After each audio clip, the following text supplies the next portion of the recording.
Amiga, ano yan? Magluluto tayo ng laing. So, meron tayong dried na taro leaves dito. Ayun. Ilan ba yan? Dalawang pack. Ilang grams ba ito? Oh, anong gagamitin mo sa pagluluto ng laing? So, meron tayong hipon, ginger, bagoong, sibuyas, bawang, tsaka sili, gata. Ayan, ang mga gagawin ni Amiga sa kanyang laing. At puntayin natin, bubuksan mo muna yan. At nandito na, nagpakulo na si Amiga dito ng tubig. At ano ba ang gagawin mo dyan? Ihuhugasan mo muna. Hugasan ko muna. Titingnan ko kung meron pa siyang matigas na turo ni Ate Lori. Sige, shoutout sa iyo, Ate Dory. At tinuruan mo daw si Amiga ng pagluto ng laing. Kasi first time mo ba yan magluto ng laing, Amiga? Second time, kaso yung first time kasi palpak, kasi nga hindi ako marunong. Ngayon, nagtanong na ako. Ayan. Nagtanong sa Expert. expert ng laing. At yan nga ang gagawin niya, Amiga. Yun lang ang kinakain kong laing luto ni Ate Dory. So, Shoutout pagluto sila. ng iba, pag natikman ko na, ayaw ko na. Kasi ayoko na masyadong lasang dahon. Ano bang ginagawa mo dyan? Bakit parang... Sabi niya kasi, tanggalin daw itong mga ganito. okay. Sige. Yan lang tatanggalin. Tapos mamaya hugasan mo na pagkatapos niya. Okay, sige. Balikan natin mga amigo at amiga. At tayo ay magluluto nga ng laing dito sa Kuwait. Buhay OFW, Buhay Kuwait ang ginagawa ng aking amiga. Kung kayo ay bago sa channel namin. At kung kayo ay isang taga-abroad, taga saan dito sa Middle East. O isang nagbabalak na maging OFW yung katulad namin. Para sa inyo, ang channel namin ng aking amigang asawa, Don Gilote Channel po. Yan na nga po. Amiga, ano ba yan? Ang ginawa mong to? Nugasan ko para sure na malinis. Tapos, makulo tayong tubig. nakakulo na? Tapos tinanggalan ko kasi yung mga tangkay na matitigas. Matigas daw yun, sabi ni ate. Sabi ni Ate Doy. At sa nga pala po, itong ginagawa namin ngayon ay ito rin yung aming kakainin. Buwas ng umaga, pambaon at ang aming tanghalian at hapunan. Nandiyan na pong lahat. Kaya yung pong ginagawa ni Amiga ay yan na po ang aming pagkain bukas ng umaga, tanghalian, altanghap. Dahil ang oras po ngayon ay dito sa Kuwait, 11:45. Ayan, ng madaling ng gabi. Gigising kami ng umaga, ako, yun na rin babaunin ko at si Amiga ay naglutuan ng kanyang laing. Sana maging okay na yung ating pagluluto ngayon. Dahil lang alam ko, nung unang luto mo niyan, Amiga, natandaan ko nga pala, medyo matigas siya, no? Tigas kasi minadali natin lutuin. Kailangan pala matagal pala talaga itong niluluto. Kaya kailangan ng pasensya. Tsaka mahaba pa. Tsaka tawag dito, hindi mo siya pinutol-putol. Ayan na. Nilagay na ng Amiga. At ano ba pagkatapos mong gawin dyan? Takluban lang ulit? Hindi na yung tatakluban na yan lang na. Okay, sige, balikan namin natin. Ulit, mga amigo at amiga. Ang ginagawa ng aking amigang asawa, ang kanyang laing lutong OFW ng Kuwait. At ito na, mga amigo at amiga. Amiga, ano na ba yan? Dito sana ako na kuya.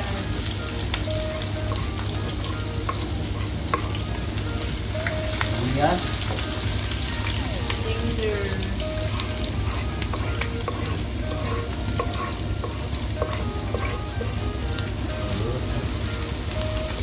Dapat tingnan yung yung amiga.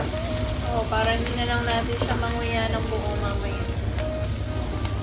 Bawang. Isa-isa lang yan.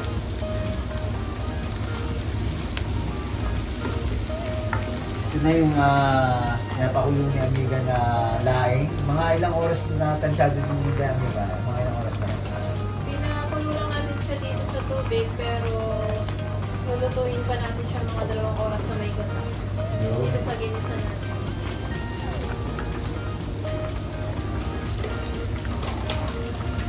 Kailangan siya bago. Yan yung bagoong. Ang konti no? Sa pang sikwero dyan sa laing, dapat may bagong, pagka wala naman bagong, Okay lang. okay lang, pero mas masarap syempre ang may bagong. Ito yung hipon natin.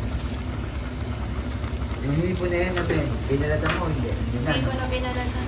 Sinama ko na pati.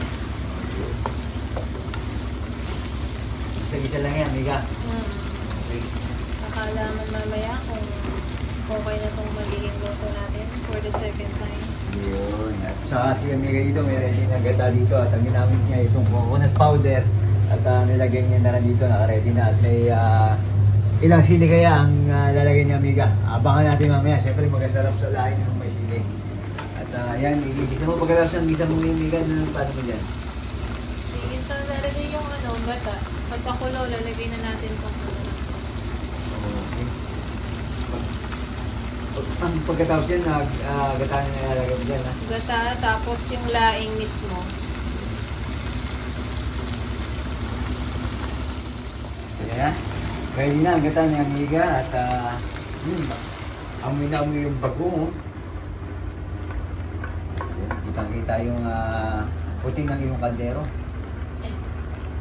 Yan, nilagay natin Amiga ng, anong nilagay mo Amiga? Yung gata, tapos pagkakulo nito, lalagay na natin yung ating laing. Hintayin na natin gumulo yan.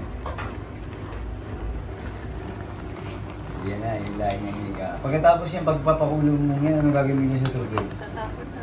Tatapon mo na, tapos pagkatapon mo, ilalagay mo na mismo dito yung dahon pagkakulo nito. Antayin natin mga amigo at amiga at masarap na at nagkakaamuyan na kami dito ng mga ni amiga ang pango. Kasi nga may bagong siya at saka gata. Tapos sabay itong lain, nangangamoy din pa. Sama-sama na. Mamaya mapakain pa ako nito mga amigo at amiga. Balikan natin pagkakulo. Yan na. Tinatapon mo na yung sabaw, iniipat mo na dyan. Tapos kasi kumulo na to, direkta mo na dyan yalagay Amiga. Strainer.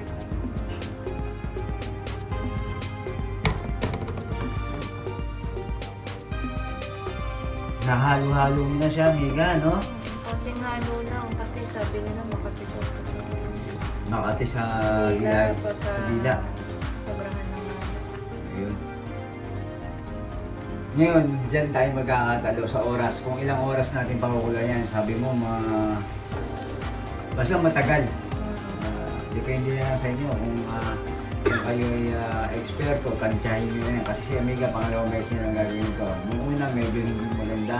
At itong pangalawang to, malamang, ito yung nagturo na si Ate Dory niya. Sa tutol si Ate Dory, ang paggagawa ng laing na masarap. At ito sigurado perfect na ni Amiga to. Ang laing ng... sana makuha ko. Siyempre, depende pa rin yan sa mismong taong nagluluto. Oo. Tsaka sigurado masarap na yan. Pangalawa mo na yan. Tsaka nagturo naman sa'yo talagang eksperto sa laing. Hindi yan laing.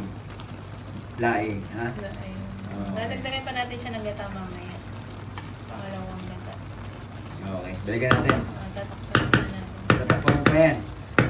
O, sige. Takpan mo na, Amiga. Kaya yung takap Balikan natin. kanina pa Yan na. Lalagyan na natin siya ng silo para Ilang sili ba yan, Amiga? Gawa ng sinabi ko sa kanya, dyan tayo magkakatalo kung ilang sili ang ilalagay mo, kung hanggang saan ang kaya mo.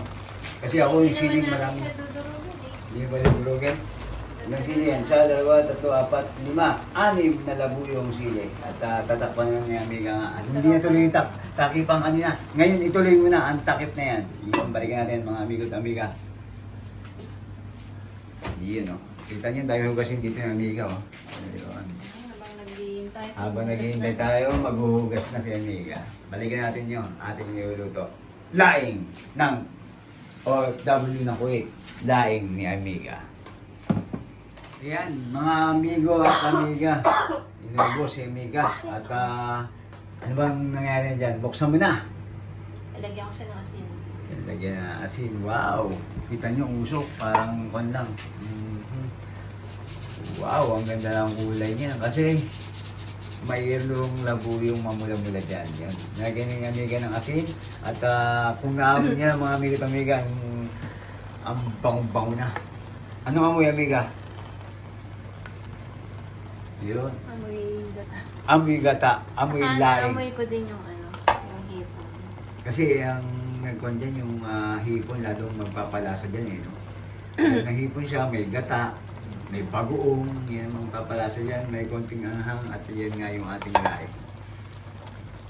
Masarap din yung maglalangis-langis pa nga yung laing nila, di ba, Amiga? Kung tayo nasa Pilipinas na, masarap nga yan, meron pa eh. Yung mga taba ng baboy, di ba? Yun ang masarap yan. Pero wala tayo nun, kaya hipon, mas masarap din ang hipon. Pero siyempre, sa ating mga OFW, miss natin yung mga baboy. Kasi alam niyo sa Middle East, bawal ang baboy, kaya ganyan tayo ngayon. Hipon. Tatakpan ko siya ulit kasi Takpan mo matagal yung pa pang- itong palang. Sige. Pinakita lang sa namin sa inyo ni Amiga kung ano nang nangyari sa Kasi amin. hindi pa dahil- natin nalagyan ng asin kanina. Hmm. Yun mga amigo-amiga, tignan natin ang ating niluluto. Ayun o.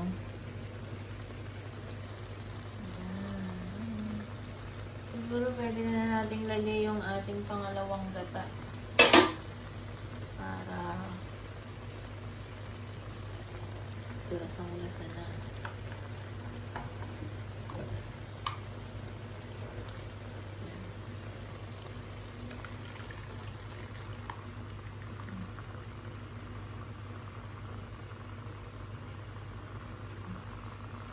Sarap kasi yun sa maraming gata. Sa ating laing. Yung lasang-lasang gata talaga siya.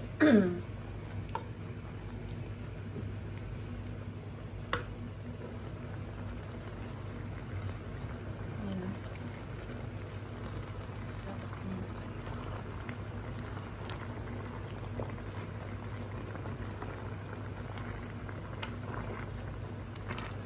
Feeling ko mas okay itong aking lutong to kesa dun sa una. Kasi yung una parang hindi siya lumambot eh. Ito nakikita kong lumalambot siya.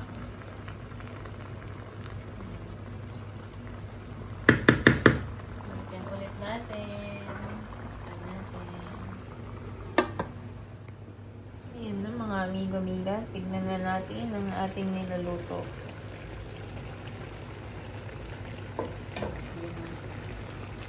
Tutuyo na siya.